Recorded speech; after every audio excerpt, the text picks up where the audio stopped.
قوم کو نہیں بتایا جاتا کہ وہ کہہ رہے کہ تیرے زمانے کا وہی امام، یعنی آپ کہہ نا کہ امام کون ہے، یہ مسجدوں کے امام ہے یا یہ نہیں، وہ شخص امام ہے جو تمہیں کیا کرے، حاضر و موجود سے بیزار کر دے۔ یہ جو آپ کو زمینی حقائق، یہ آپ کو جو بتاتے ہیں کہ اصل تو ایسے ہوگا، اسباب تو یہ کہہ رہے ہیں، نہیں، وہ آپ کو ایسی تعلیم دے کہ وہ بتائے کہ حق کیا ہے، اس کے لیے ڈٹ جانا جسے کہتے ہیں۔ تو اس پہ تو ہمارا صرف جو ہے کپتان جو ہے وہ پورا اتر رہا ہے، جتنے امام اس وقت ہمیں میسر ہیں، تو وہی اصل برحق امام اسی کو کہا جاتا ہے۔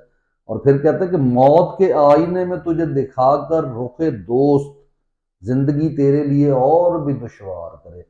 تو ٹھیک ہے نا، آپ کو تو یہ لوگ، یہ جو امام، یہ دو دو ٹکے کے، دو دو رکعت کے امام جو ہے یہ بتاتے رہے ہیں کہ جناب رشوت دینی پڑے تو دے دو، ٹھیک ہے، کیونکہ ملک کا نظام نہیں چل رہا، اس کے ساتھ کھڑے ہو جاؤ۔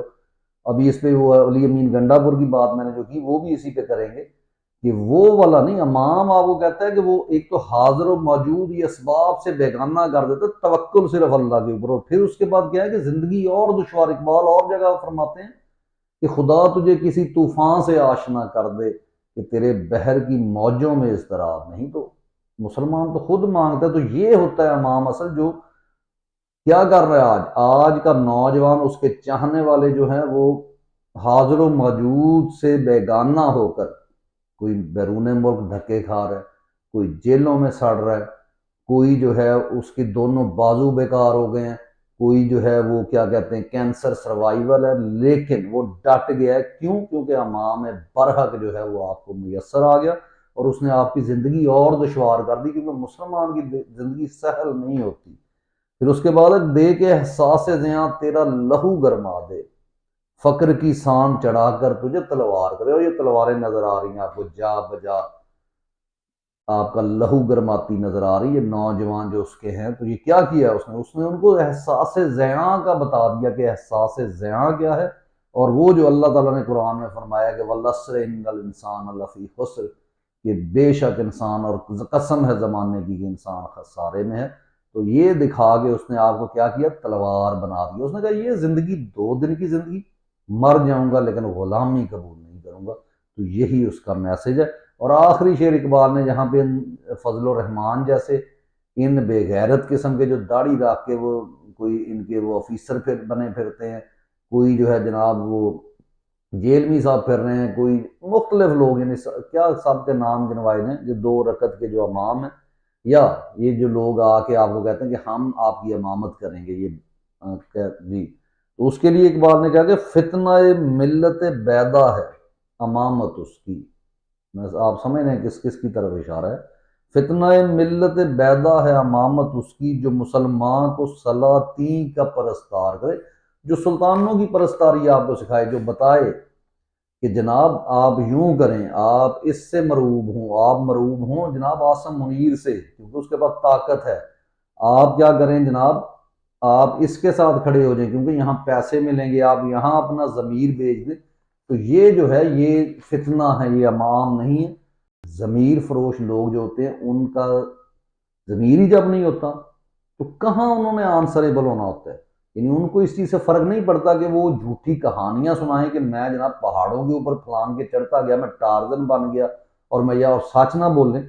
اور اس میں کچھ لوگ، یعنی یہ وہ لوگ ہیں، اگر آپ یہ کہتے ہیں نا کہ جناب نہیں وہ کسی یعنی مصلحت کے تحت ایسا کرتے، مصلحت کی کوئی اجازت نہیں۔ اور جو نظریے پہ عمران خان کھڑا ہے نا، اسلام کے نظریے پہ، مصور پاکستان کے نظریے کے اوپر، قائد اعظم کے نظریے کے اوپر، اور حضرت محمد صلی اللہ علیہ وآلہ وسلم کے نظریے کے اوپر، جہاں پہ انصاف قائم کرنا ہے، تو وہاں پہ یہ نہیں ہوتا کہ جناب آپ کے سیکرٹ ایکٹ کیا ہیں، وہ فلاں بات ہوئی وہ عوام سے چھپا لیجئے۔ آپ حضرت خالد بن ولید نے جتنے معاہدے کیے، جتنی جنگیں لڑی، یا جو ہمارے خلیفہ تھے، خلیفہ اول، خلیفہ دوم، انہوں نے کوئی چیز اپنے مسلمانوں سے چھپا کر کی ہو؟ کون سا سیکرٹ ایکٹ؟ یہ باتیں ہیں جی، یہ بتانے، ہر بات آپ نے بتانی ہے کیونکہ آپ عوام کے نمائندے ہیں۔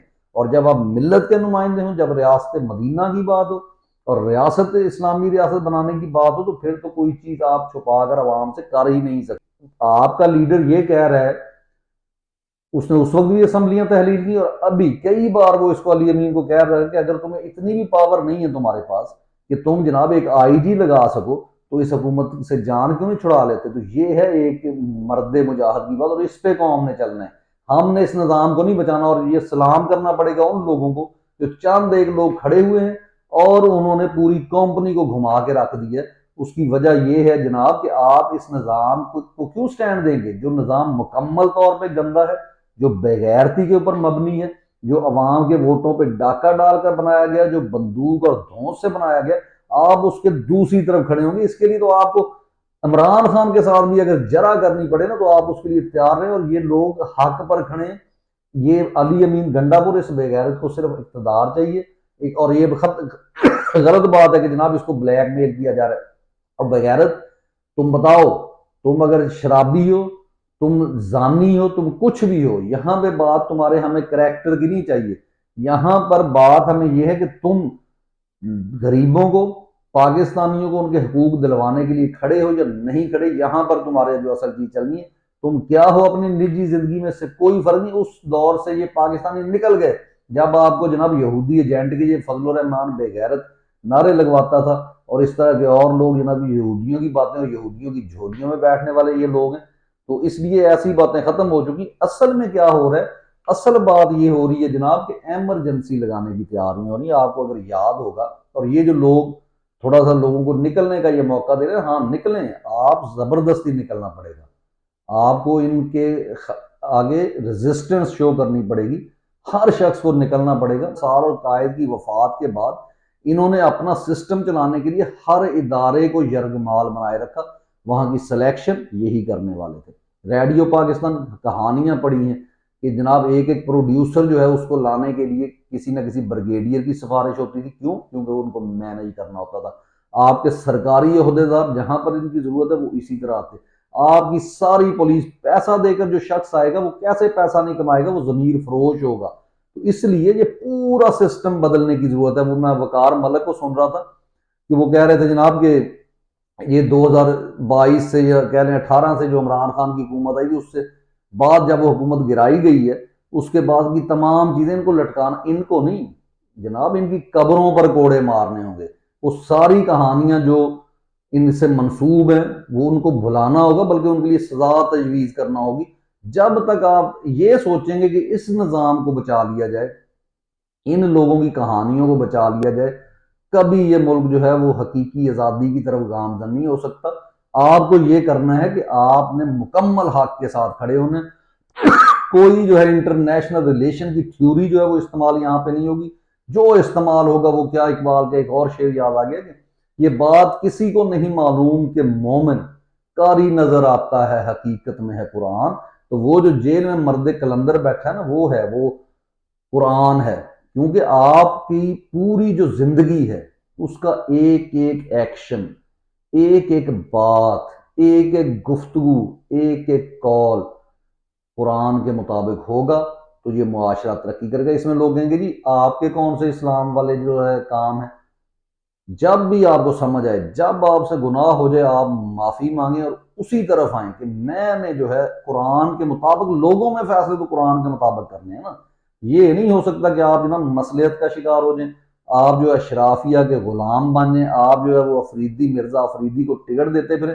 اور اب سب سے بڑا ڈرامہ کہ جناب ہم اس لیے جو ہے وہ الیکشن نہیں چاہتے، ہم اس لیے مینج ہو رہے ہیں کہ ہمارے ایم پیز بک جائیں گے۔ تو جناب بغیرتی نہ کرو، ڈرامے نہ کرو، بکنے دو، تم حکومت کو گرنے دو، اور اس سے تو فرق ہی کوئی ان سیٹوں سے نہیں پڑتا۔ تم حکومت سے استعفے دو، تم یہاں پر بیٹھے، اور جو میں بات کر رہا تھا کہ بے غیرت لوگ اکٹھے ہوئے ہیں، لیکن پھر بھی کچھ لوگوں کے ضمیر ابھی زندہ ہیں۔ گنڈا پورے یہ بھی انہی کا ایک جو ہے نمائندہ ہے، یہ عمران خان کا نمائندہ نہیں ہے۔ عمران خان کو پوری بات نہیں پہنچائی جاتی، جس لیے وہ صاحب جیل میں بیٹھا ہو۔ تو آپ کو مکمل نکلنا اور مکمل ان کا بائیکاٹ کرنا ہوگا، اس کے بغیر کچھ نہیں ہو سکتا۔ اور اب بہت اچھی بات ہے کہ یہ جو بارش کے چند قطرے ثابت ہوئے اور پہلی دفعہ ان کو گھما کے رکھ دیا ہے کہ چند لوگوں نے جو پی ٹی آئی کے جیالے جو عمران خان کے نظریاتی لوگ اٹھے ہیں، تو انشاءاللہ یہ کرنا پڑے گا۔ اور یہ ضروری نہیں اس انقلاب کو، اس آئین کی پاسداری جب ہوگی اس ملک میں، اس کو دیکھنے کے لیے میں زندہ ہوں گا یا فلاں زندہ ہوگا،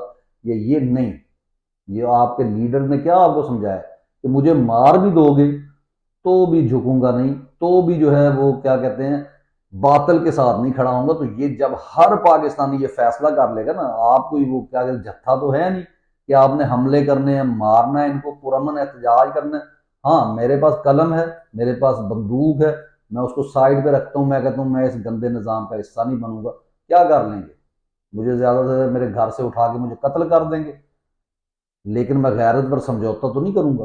اس لیے جب تک یہ پورے پاکستانی نہیں کریں گے اس کمپنی کو، اس بے غیرت لوگوں کو، کیونکہ یہ وہ ابھی جو میں مثال دے رہا تھا کہ اس کو بھی شرم آ گئی، آج تک کبھی آپ نے دیکھا کہ اس اسٹیبلشمنٹ کی کسی شخص کو شرم آئی ہو؟ نہیں آئے گی، کیونکہ یہ بے غیرت لوگ ہیں۔